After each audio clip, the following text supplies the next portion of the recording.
నమస్తే. ఇన్నాళ్ళు నన్ను సపోర్ట్ చేస్తూ, ఎంకరేజ్ చేస్తూ మీ ప్రేమని నాకు అందిస్తున్న ప్రతి ఒక్కరికి కృతజ్ఞతలు. అలాగే ఈ వీడియో కూడా ఖచ్చితంగా మీకు ఉపయోగపడుతుంది. లైక్, షేర్ అండ్ సబ్స్క్రైబ్ చేసి మీ సపోర్ట్‌ని నాకు అందించండి. అలాగే ఈ వీడియో పట్ల మీకున్న అభిప్రాయాన్ని కామెంట్ సెక్షన్‌లో కామెంట్ చేసి తెలియజేయండి.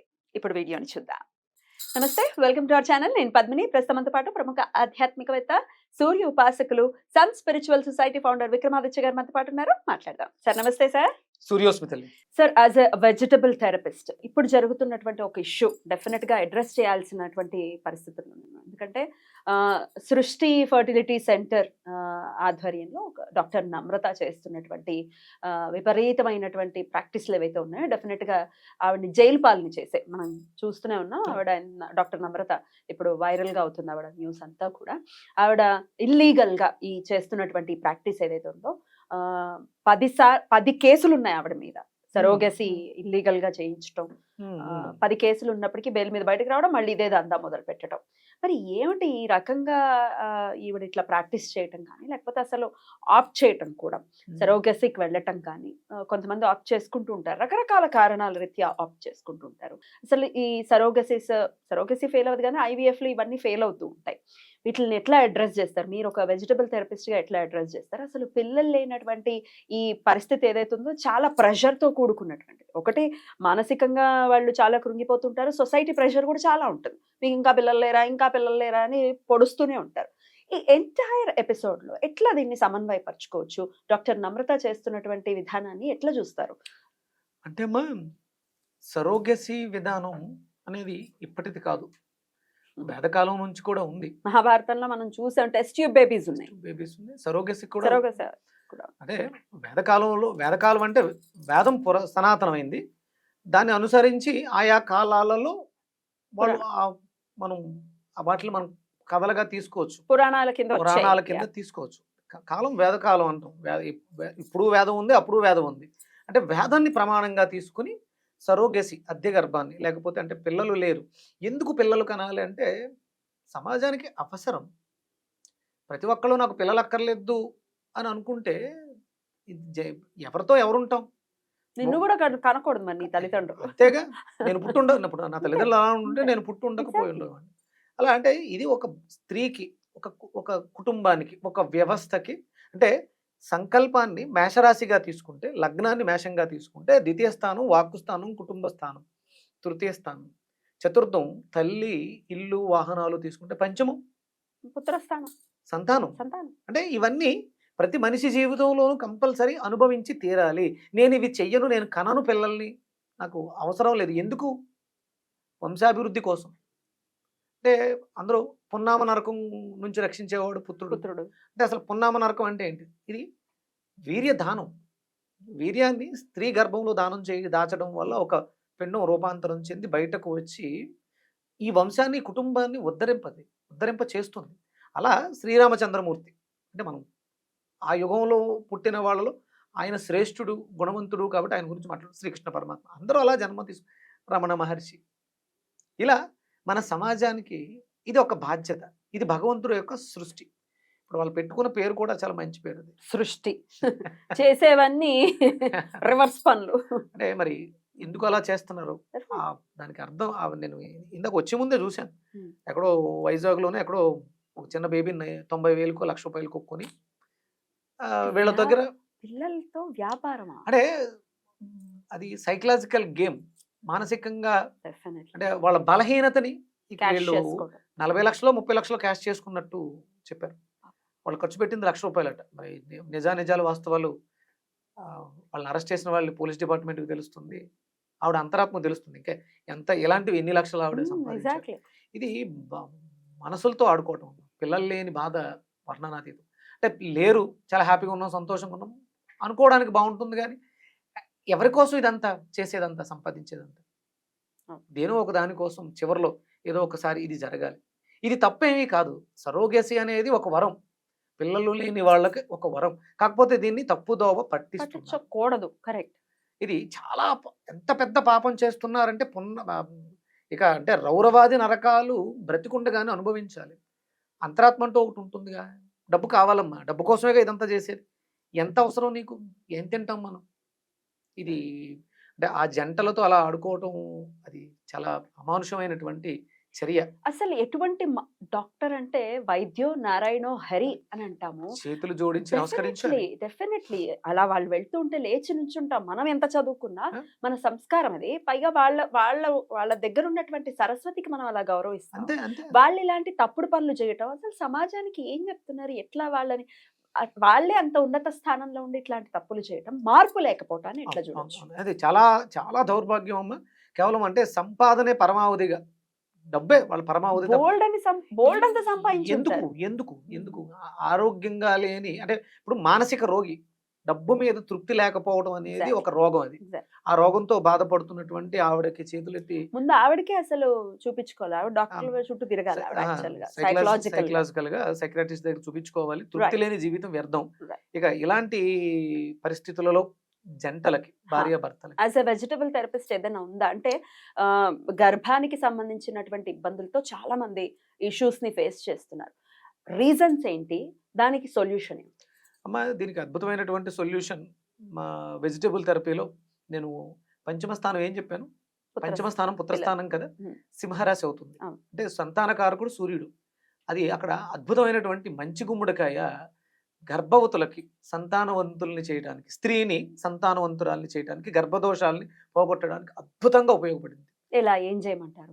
ప్రతిరోజు అంటే ఇప్పుడు ఆ, మనకు శ్రావణ మాసం జరుగుతుంది. ఈ శ్రావణ మాసం మంచి గుమ్మడికాయకి పెట్టింది పేరు. Hmm. ప్రతిరోజు 3 నెలల పాటు మంచి గుమ్మడికాయ జ్యూస్, ఒక 100 గ్రాముల కొబ్బరికాయ, 200 గ్రాముల మంచి గుమ్మడికాయ, ఒక చిన్న అల్లం ముక్క వేసుకుని ఉదయం సాయంత్రం 2 పూట్ల ఎలా సార్? గుమ్మడికాయని పీల్ చేసేసేయాలా? తొక్కతో సహా, తొక్కతో సహా. గింజలతో సహా. ఇప్పుడు మనం అలాగే గుమ్మడి గింజలు తింటున్నాం. Hmm. ఇంకా శుభ్రంగా నీట్గా కడుక్కొని తొక్కతో సహా పచ్చిది, అంటే ఎండబెట్టింది కాకుండా పచ్చిది తీసుకొచ్చి ప్రతిరోజు భార్యాభర్తలు ఇద్దరూ కూడా మంచి గుమ్మడికాయని జ్యూస్ చేసుకుని తాగితే సంతానవంతులు అవ్వటానికి కావలసిన పరిస్థితులు ఏర్పడతాయి. ఓకే. 100 గ్రామ్స్ గుమ్మడికాయ, Hmm. కొబ్బరికాయ ఎంత సార్? 200 గ్రామ్స్ గుమ్మడికాయ, 100 గ్రామ్స్ కొబ్బరి, హా. రెండు ఒక చిన్న అల్లం ముక్క. అంటే ఇండైజెషన్ ప్రాబ్లం వస్తుంది, కొంచెం స్ట్రాంగ్ గా ఉంటుంది. ఇది తాగిన తర్వాత కడుపు నిండుగా ఉంటుంది.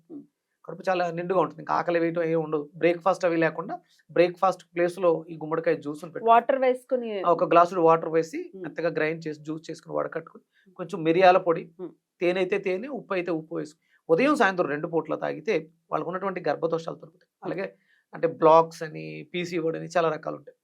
దానికి సిస్టులు కూడా తగ్గుతాయి. అద్భుతంగా తగ్గుతాయి. Right. బెండకాయల్ని నైట్ ఒక 10 బెండకాయల్ని కట్ చేసి నీళ్ళలో వేసి అలా వదిలేసి ఒక ½ లీటర్ వాటర్, మార్నింగ్ లేచిన వెంటనే ఆ నీళ్లు తాగాలి. బ్రేక్ఫాస్ట్ ప్లేస్ లో ఈ జ్యూస్ తాగాలి. ఇద్దరు సంతానవతులు.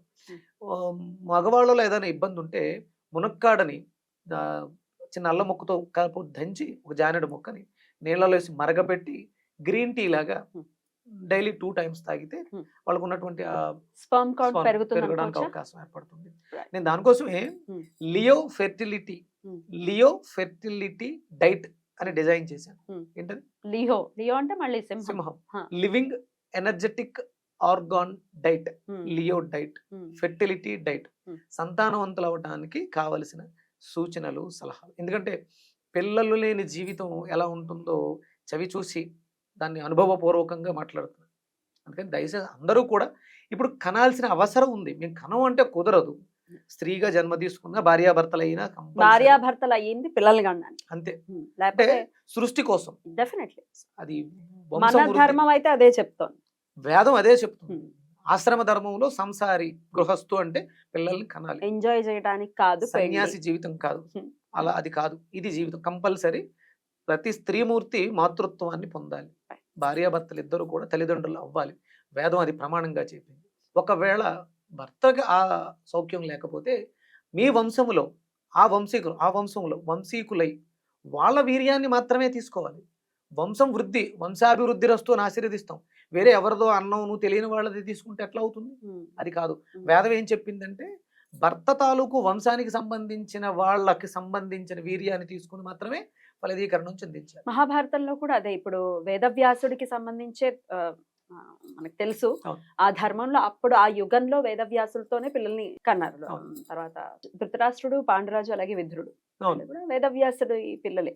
ఆయన పెదనాన్న అవుతారు, బావగారు అవుతారు. అంటే అలా అది వంశాభివృద్ధి జరగాలంటే అలాగే చేయాలి. Right. ఏదో అన్నం ఏదో చేసేసాము అది కాదు. Hmm. శ్రద్ధతో అంటే ఒకవేళ అలాంటి లోపాలు ఉన్నా దాని లోపాలను అధిగమించడానికి అవకాశం ఉంది. ప్రతి సమస్యకి పరిష్కారం ఉంది. ఇక్కడ ఈ రోజుల్లో మగవాళ్ళలో ఆ శక్తి తగ్గిపోవడానికి ప్రధానమైనటువంటి కారణం ఏంటంటే జీన్ ఫ్యాన్స్. Hmm. అలాగే మన లైఫ్ స్టైల్స్. జీన్స్ డెఫినెట్ గా ఇంపాక్ట్ చూపిస్తారు. వస్త్రం ఎప్పుడూ కూడా అంగవస్త్రం చాలా లైట్ గా ఉండాలి. వదులుగా ఉండాలి, వదులుగా లూజ్గా ఉండాలి. అది అలాంటి వస్త్రాలు ధరించాలి. మీరు ఉన్నటువంటి ఉద్యోగాలు వాటిల్లో అంటే వివాహం అయి సంతానవంతులు అయ్యేంత వరకు మన ఫ్యాషన్స్ వాటిని పక్కన పెట్టి గృహస్థు ఆశ్రమ ధర్మానికి తగ్గట్టుగా మన వస్త్రధారణ. అష్టాంగ యోగంలో ఇదే చెప్తుంది. ప్రాణాయామ ప్రత్యాహార ధారణ, మనం ఏమి ధరిస్తున్నాం వస్త్రాలు అవి కూడా మన మీద ఇంపాక్ట్ చూపిస్తాయి. అలాగే మనం తీసుకునేటువంటి ఆహారం నాన్ వెజిటేరియన్, ఇప్పుడు తింటున్నటువంటి చికెన్ మటన్లు ఇవన్నీ కూడా మీ వీర్య కణాలు శక్తి తగ్గిపోవడానికి కారణమవుతుంది. మగతనం అంటే కేవలం బాగా ఆకారం కనిపించడం, హైట్గా ఉండటం, ఏదో చేసేయటం కాదు. సంతానానికి యోగ్యమైనటువంటి వీర్యాన్ని కలిగి ఉండటం, అది క్వాలిటీ. నీ డిఎన్ఏ, నీ పూర్వీకుల యొక్క శక్తి, ఒక జీవి యొక్క మొత్తం బ్లూ ప్రింట్ మొత్తం అందులో ఉంటుంది. తల్లి గర్భంలో ప్రవేశించడానికి ముందు నీ బిడ్డ ఎక్కడుంటాడు అంటే 9 నెలలేనమ్మా. 9 నెలల తర్వాత బయటకు వచ్చాడు. సంవత్సరం 12 నెలలు పూర్తవుతాయి కదా సంవత్సరం. మరి మిగతా 3 నెలలు ఎక్కడున్నాడు? తండ్రిలో ఉన్నాడు, స్థానంలో ఉన్నాడు. అంటే బయటికి రావడానికి ముందు 3 నెలలు ముందే ప్లానింగ్ జరిగిపోయింది. డిజైన్ భగవంతుడు సృష్టి అంతటి సృష్టి చేస్తున్నప్పుడు ఇలాంటి సృష్టి ఫెర్టిలిటీ సెంటర్స్ అని పెట్టి జంటల జీవితాలు తప్పది. దయచేసి అలాంటి మనస్తత్వాలు ఉన్నవాళ్ళు, అంటే నేను రీసెంట్గా ఒక ఫెర్టిలిటీ సెంటర్ వాళ్ళతో మాట్లాడాను. అంటే నేను చెప్తున్నవి చూసి, అంటే ఒక ఆవిడకి ట్యూబ్స్ బ్లాక్ అయ్యింది. మనం చెప్పిన డైట్ వాడి ట్యూబ్స్ రీఓపెన్ అయ్యి ఆవిడ కన్సీవ్ కూడా అయింది. So beautiful. ఇప్పుడు మీరు చెప్పిన బూడిద డైట్, మంచి గుమ్మడికాయ డైట్ తో ఎంతో మంది, చాలా మంది మణిపద్మేహ మంత్రం, సూర్య ఆరాధన, అంటే పంచమస్థానం సింహమే సంతానాన్ని ఇస్తుంది. కాబట్టి దయచేసి అందరూ కూడా మంచి డైట్ని, మంచి ఆహారాన్ని, మీ బిడ్డ ఒక వేదాన్ని చదువుకున్న జ్ఞానాన్ని కలిగి ఉండాలా, 2 వేదాలు చదువుకున్న జ్ఞానం కలిగి ఉండాలా, 3 వేదాలు చదువుకున్న జ్ఞానాన్ని కలిగి ఉండాలా, మీరు డిజైన్ చేసుకోవచ్చు, డిసైడ్ చేయొచ్చు. ప్రతి స్త్రీ మాతృత్వాన్ని పొందడానికి అర్హత కలిగి ఉంది. దయచేసి పిల్లల్ని కనండి. భారతదేశంలో జనాభా తగ్గిపోతుంది, యువకులు తగ్గిపోతున్నారు. యువకులు లేరు, పిల్లలు లేరు, పెద్దవాళ్ళు ఎక్కువ ఉన్నారు. రానున్న రోజుల్లో ఇది చాలా అవసరం ఉంది. దయచేసి అందరూ కూడా ఆరోగ్యకరమైనటువంటి ఆహారాన్ని తీసుకుని సంతానవంతులు అవ్వండి. డాక్టర్లు, ఫెర్టిలిటీ సెంటర్స్ వాళ్ళకి చేతులు ఎత్తి వేడుకుంటున్నాను, మోసం చేయకండి. దాని మీద ఈర్ష్య, ద్వేషం వచ్చేసి ఎందుకులే ఈ తలకాయ నొప్పి వద్దులే అనే స్థితికి జంటల్ని తీసుకురావద్దు ప్లీజ్. చాలా చక్కగా తెలియజేశారు సార్, కృతజ్ఞతలు. నమస్తే సార్. సూర్యోస్మితలు.